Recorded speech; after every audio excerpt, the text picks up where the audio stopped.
Greetings from Hopalong Hollow. This is Jerry. I have a lot of things going on in today's episode. I have some recipes for a cool summer lunch. I have a new series that we're going to add to almost every video every week, which is going to be called the Antique of the Week, where I'll spend just about 5 or 7 minutes talking about one antique in the house, whatever it may be. But we're going to start out with this. I'm going to call this the realistic garden.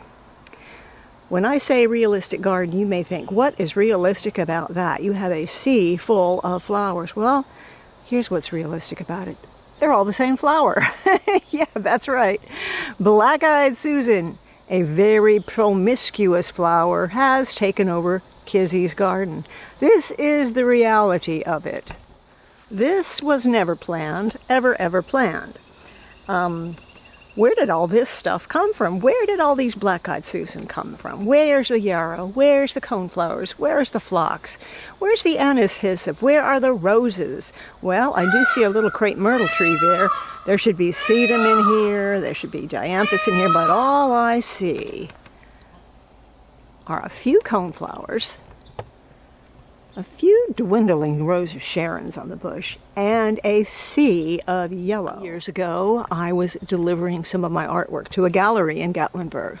And the gal in the front yard garden of the gallery was yanking this stuff up by the bagful. She was just yanking it out of the ground and throwing it in the trash. And I said, what are you doing with all that? Can I take some of it home? She said, please do. Well, now that I look at this garden, I know why she was yanking it out of the garden, because it just takes over the world. And if you don't have time to spend, because you have too many gardens or you're too busy, if you don't have time to spend weeding out the things that really get difficult in your garden, this is what you're going to end up with. I'm not going to say that it isn't pretty. It's very pretty, but it's drowned out all my other flowers. Goodly. Okay, look at here. Now, it doesn't open till around, it's been open now for, I don't know, a couple weeks. And a few things did bloom before this came into full view. But now it's just taken over. So this is reality. This is the reality of this particular garden. Now, if you ever come and visit me, if anybody ever comes over here, I'm going to send you home with pots and pots of rutabaga. If you want it, just remember this is what could happen in your garden. And it isn't just in this garden, it's in a lot of other ones too. So that's one of the realities of gardening. This is a realistic garden, believe it or not. Here is another realistic garden. This is the apiary where we planted these wildflowers behind all the beehives. A couple weeks ago. The flowers are going great. They truly are. But it's just a wild garden. I've had to move the pots that were over here because it is so dry here and I can't get a hose over here. We've had such dry, hot weather. I had to get the pots out of here. Everything in there was dying. In here, well, the lemon thyme really did do a good job of growing, but there's a whole lot of weeds in here. And I have to come in here constantly and come dig them out. And frankly, I don't think it's very pretty. It's just sort of here. And it's just not very attractive at all. More reality for you. This is the wheelbarrow that was full of, fortunately, it was just lemon balm. I have that all over the place. This, believe it or not, well, it's grass now. It's just wild grass and some clover. But it did have lavender in it. Of course, you knew I would kill the lavender. And you know what? I'm not even going to say that I kill the lavender anymore. I'm going to say that it commits suicide in my garden because I do everything I can to help it stay alive. And it just doesn't like me. That's all. It just doesn't like me. But I kind of like this. This is definitely reality here. This is the little wild garden right behind the beehives. And we have cosmos with only one bloom. Some sunflowers are coming up. There's bee balm. I don't know what that thing is over there. That's probably a big ugly weed. And of course, the ever-present rutabaga, which I better be careful because if I'm not, next year this will be full of these yellow flowers and nothing else. Unfortunately, the wild bees have not come to call yet, and I don't have any bees still, but I'm not giving up. Fortunately for us, some of the realities of the garden are these wonderful butterflies and this wonderful tall fox, which just never quits. It comes back year after year. It's a fantastic staple in the garden. Most of all, just look. It's wonderful, wonderful butterflies. Now, I can't say much for the center here because, as you can see, it's completely barren. Now, why is that? I put bee balm in there. Well, it's because my dogs came in here and decided this was a great place to lay. They dug everything up, and now the very center of the Beatrix Potter Patch is completely bare. I'm telling you, this is the reality of the garden. I could do a video on 10 reasons not to garden, because I did do a video recently on 20 reasons why you should garden, but I could also do 20 reasons why you should not garden. Here's another reason. Here's another problem here. I want you to see this grass. Oh my gosh, this is the worst grass. Now, you would not believe how much grass seed I have put down on here. Every time I come out, I throw a handful of grass seed because I have a 50-pound bag of it. And all I get is this pathetic stuff. But isn't it amazing? It has absolutely no problem growing in my walkway. Here you go. The realistic garden. Can't complain about everything because I've had a very good, even despite the absolute horrors of our recent heat. So many great tomatoes, in fact, that we're going to do some fried green tomatoes with our lunch today. Wow. These are beauties, real beauties. So I can't complain about that. My husband loves tomatoes, so I want to show you another realistic garden. Okay, here we have a little bunch of another raised garden bed. It's got some beautiful nepeta in it. It's got some oregano going to flower, and it's got this stinking weed. This weed loves my garden. Loves it all the time. And look, surprise, surprise, more black-eyed Susan in another garden. Now, you got to admit, it's glowing, it's happy, it's beautiful, but wow, there's so much of it. So much of it I could make huge bouquets all day long. But I wouldn't have anything to add to them, except perhaps this basil. This basil would look very pretty with a bouquet of black-eyed Susan. And I can't complain, honestly, I can't complain about a lot of the vegetables. I've gotten a lot of cucumbers. Of course, who doesn't get cucumbers, right? All right, these are good for fried green tomatoes.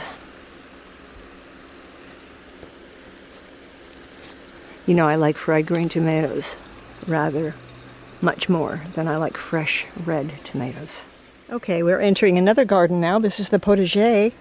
And surprise, surprise, guess what? We're being greeted by our lovely yellow-headed darling, black-eyed Susan, once again. I never planted it here, but here it is. Now, a big disappointment in this garden has been these pots of strawberries. They've been in here for about 2 years. They get watered, they get fertilizer, they get full sun, and I have never pulled more than 2 or 10 strawberries out of all of these pots put together. This bed here last year had 8 gorgeous oriental poppies. They're a perennial. They should have come back, and they did for about 2 weeks, and then they shriveled up and died. But fortunately for me, I do have straw flowers in here to make up for it. Now, in the walkways, I deliberately planted some creeping thyme, which I'm very happy it's taking root here. But that's not all that's taking root in this sidewalk. If you've got a sidewalk, you're going to have weeds. That's a fact. I don't care if you put down weed barrier, gravel, sand, and then your brick and stone on top of it. The weeds will find a way. because all of those items are beneath these stones. But I still have black-eyed Susans coming up, grasses, clovers, and weeds. If you have pathways, you will have weeds. And I don't care what anybody tells you. If you see a garden with a completely clear path, like mine sometimes is, it means I went in and pulled all those weeds out before I filmed, because this is what it looks like in reality. Now, a couple weeks ago we came in, we cleared out this entire bed right here. I transplanted some roses that were pretty sickly, and here they are. They're doing pretty nicely. There they are. This is Annick Rose.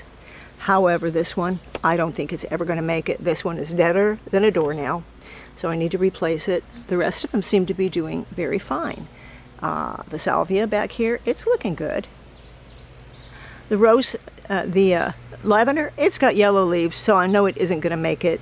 Okay, I give up. And this is so weird. I put these little seedlings in probably 2 months ago. They have not done squat. This is called Armeria, yeah. And look at them. They are, okay, those just completely disappeared. These are nearly gone. These, hardly at all. Not much here, and not much here. Pretty unsuccessful on this plant. Now the pots had mystery seeds in them, so I don't even know what they are. But whatever they are, they're doing okay, so they're probably weeds. Oh no. These are transplanted dahlias that one of them seems to be doing well. The other one's getting yellow leaves. I hope I didn't overwater that one. That's a problem with dahlia. You think you have to water it a lot, but you don't, because they get root rot really easily, and those tubers will just be rotten. I have a sneaky suspicion if I pulled that out, I would have a rotten tuber, because otherwise I don't think it'd be turning yellow like that. This one's looking good. With your dahlias, I think the best deal is to just let them dry out completely before you water, because they really rot quite easily. This is the purple hyacinth bean that I planted from seedlings not too long ago. It's looking great. It's looking very, very good. It's going to have really pretty little flowers and then these wonderful bean pods on it. But my goodness, look down here. Total destruction. The arugula is getting eaten, completely eaten up. This spinach, nothing. This is baby beets, nothing here. When you look at a video on YouTube and you see these lush, fantastic vegetable gardens, I mean, honestly, I don't know how they do it. They must be in the garden all day long, or they have super green thumbs, because I just do not get it. These are little mouse melons that have hardly grown at all. Now, don't think that I'm not watering or I'm not fertilizing. I'm doing all of those things. But sometimes things just don't work out. This one's looking okay. This is a squash. Well, of course it's doing okay. It's a squash. This is the Malabar spinach, and I'm loving that. I'm thinking that's going to do just fine. And another reality of this garden is, here comes the wisteria again. We really chopped it down so much, but it's back. The monster is back.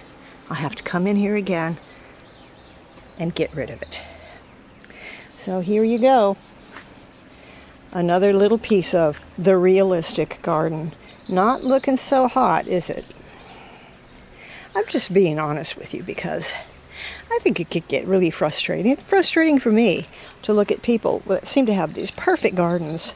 Then I come outside and I look at mine and I think, what the heck happened out here? Here's another one.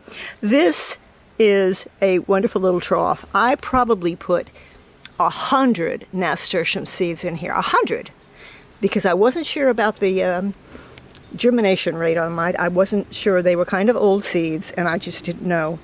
But look at that. Out of nearly 100 seeds, I've got only 4, 5 nasturtium plants. Now that is pretty bad. Now, I'm not trying to discourage you. Actually, I'm trying to encourage you, so that you know that It's not realistic to think you're going to have one of these lush, successful, just fruitful gardens all the time, because it doesn't happen for all of us. Some things work out and some things don't. This little bit of catnip is doing pretty good. I don't like that on the Neptune catnip at all, but for the most part, it's pretty. It's getting some really lovely new growth here, so I'm not going to complain about that one. And we've got some more oregano. These are my dahlia seeds, and they are so slow this year. We're lucky that we have a very long growing season, because we don't really get cold until October. Could be late October. So we still have quite a long ways to go. This is the lavender I planted from my little cuttings last year. And it's not beautiful at all, but at least it's alive. Oh, what would I do without this black-eyed Susan in this garden? It would be really dull. Really dull. Here's another reality of our garden.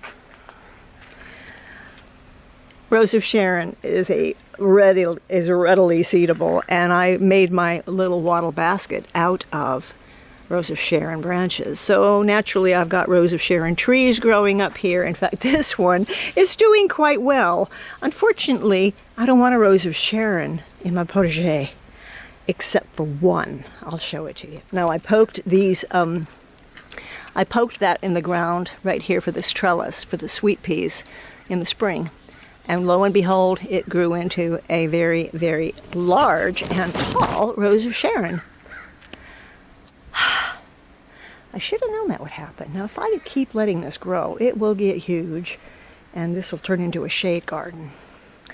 So unfortunately, I'm either going to have to move it or just get it out of here. But the beauty of it is these from afar, they look like roses.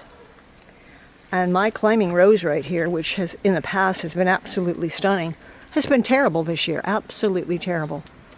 I've hardly had, well, I've had a few blooms right there, but it's just not been successful at all.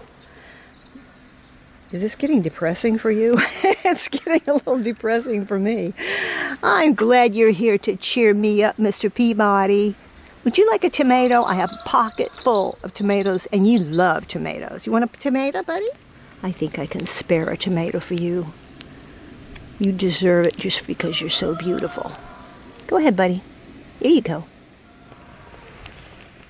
Now I could go on and on and on with my complaints, but I'm not going to do that to you because that's just depressing. Let's concentrate on how beautiful the little catnip in the pots are doing. I could put them in the ground pretty soon. It's just too hot right now. I don't want to do that at this point. The dahlias, of course, are doing good. And when we did some root cuttings from the phlox last week, I've actually got little leaves coming out of them. These were the cuttings I took from the phlox last week in the last week's video, and it's already, they're getting growth on the top already. They got little leaves coming out, so this gives me a lot of hope that we actually will have some new phlox plants. I'm very happy about that. Last week's video, I showed you this corner right here in the Edwardian pergola garden that I wanted to fill in. And I was so fortunate that I went to the Home Depot on the right day and I got these beautiful spireas, which will go very well here at half price. Actually, it was more than half price. They were normally $49 and I got them for $15 a pot. So I got two. They're going to be the background plant for the catnip, which will go in here. And then I have that euphorbia over there that's supposed to get about 9 foot tall. That's as tall as the pergola. And I'm going to put that in the background because we want to overwhelm the black-eyed Susans next year. So why did I do a video on the realistic garden? Because I think most of us do have a realistic garden. Our gardens are not perfect. Our flowers are not always blooming. Our roses are not always lush and beautiful and healthy. It's just not real. I wish it was. But in a way, your perfectly imperfect garden is going to be just fine for you. It's easy to get stressed out about it. and think, oh, why doesn't my garden look like that? No, your garden looks like this. Your garden looks like your garden. And it probably isn't perfect. And you've probably got, oh, look at things sitting in the middle of your yard, and you've got weeds growing among your hostas, and you've got mulberry trees coming up everywhere. At least we do. Things are just not like Garden Gate magazine. Unless you're a full-time gardener or you got a lot of help. But if you are the main gardener in your family, or as I am, head gardener of Hopalong Hollow and only gardener of Hopalong Hollow, then you are looking at a realistic garden, just like I am. And even a realistic garden can be beautiful in its own way. Now, let's get on with some lunch, because I'm telling you, I am really hungry. So let's go make a meal.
Moderate heat in olive oil. Cook them until they are golden brown.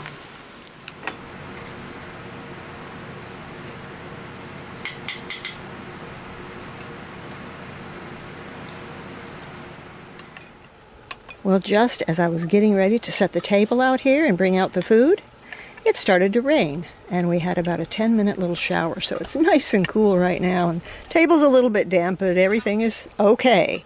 So what we've got on the table are the fried green tomatoes. We got some corn in the cob from the garden. I made some lemon balm tea over here. We have watermelon. I'm telling you, I could live on watermelon in the summer and nothing else. And this really good chilled avocado soup. If you like avocados, you're going to love this chilled avocado soup. If you want it, it's a thin soup. So if you want it a little chunkier, what I did is I added more jalapenos after everything was blended together, and I also chopped up another half of an avocado and just added that to the soup. Now something else you can do is add a dollop of sour cream, and I also think it's pretty good with some bacon bits on top. The corn is out of our garden, and it was not very successful this year. I planted not very much, maybe 15 stalks, and when I went out to get some corn the other day, all the stalks had been eaten right down to the cob, except for four little bitty cobs like this. So that's all we got out of the corn. That's too bad, because James really likes it. This tea is extremely mild, extremely mild. You've got to have sweetener in it. I like to put a little bit of lime, but it's really a great way to get your lemon balm to use if you have masses of lemon balm like we do. And the fried green tomatoes, oh, what can I say? I love fried green tomatoes. And actually, I like fried green tomatoes more than I like fresh tomatoes. So, bon appetit! I hope you will enjoy this meal. I hope you'll give this a try, because it seriously is good. Now, after I finish this meal, I'm going to take you in the house and we're going to do a new series. It's going to be a very short little 5-minute segment, 5 to 10-minute segment, where I'm going to have what I call the antique of the week. I'm going to pick something out of the house or in the yard, either an antique or something that's very, very vintage. I'm going to show it to you. I'm going to talk about it a little bit, because I know that a lot of you are antique collectors or lovers of vintage, and not necessarily just gardeners come to this channel, because we do a lot of things here. So let's go inside after this meal, and I'm going to introduce you to the antique of the week. Today's antique of the week is something really simple, and it is called a star egg carrier. And I was really surprised to get so much information about this simple little carrier online. This was invented in 1906. The copyright was taken out, that is, in 1906. I'll show you the simplest egg carrier first. This is the Star Egg Carriers and Trays, manufactured only by Star Egg Carrier and Tray Manufacturing Company in Rochester, New York. There's a patent date on it of 1906. Now, this design is the first patented egg carrier in the United States, and the inventor was John G. Elst. He was an entrepreneur from Rochester, New York.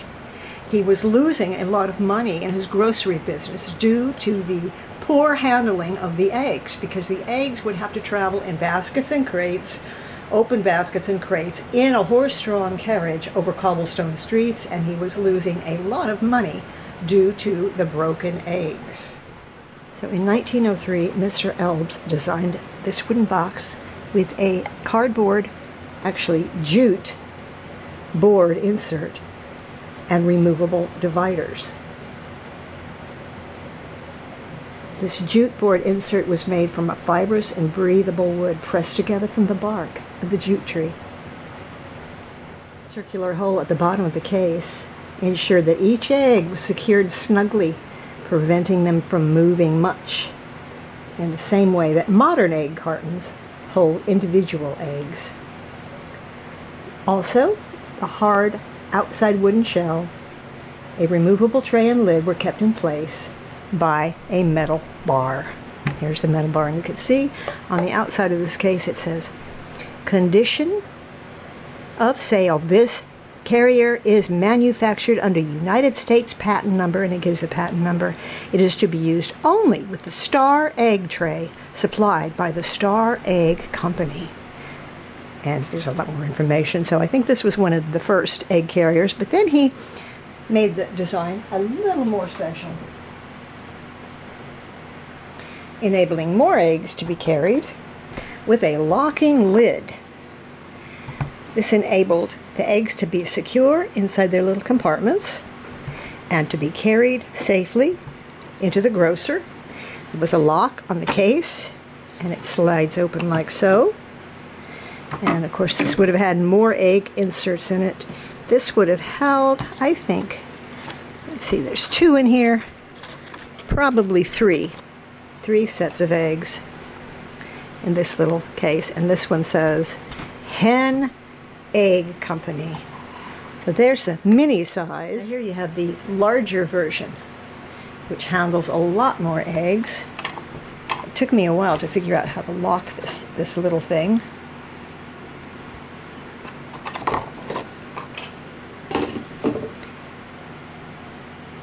And you can see that each little stacking cardboard compartment holds 30 eggs. And we have about, I don't know how many compartments in here. 1, 2, 3, 4, okay, 4 layers, 30 eggs apiece. So that one was pretty handy. I believe these were used all the way up to the 1920s. And then eventually regular egg cartons were invented. But I think these are very cute and clever. Now, to advertise this wonderful little design that Mr. Elbs came up with, his business partner and himself held a demonstration in Rochester, New York. The egg carrier was placed in the street with a dozen eggs inside. And then, to test the carriers, a horse-drawn carriage was driven over the case. And to the audience's surprise, when the egg carrier was opened, all of the eggs were shown to be uncracked.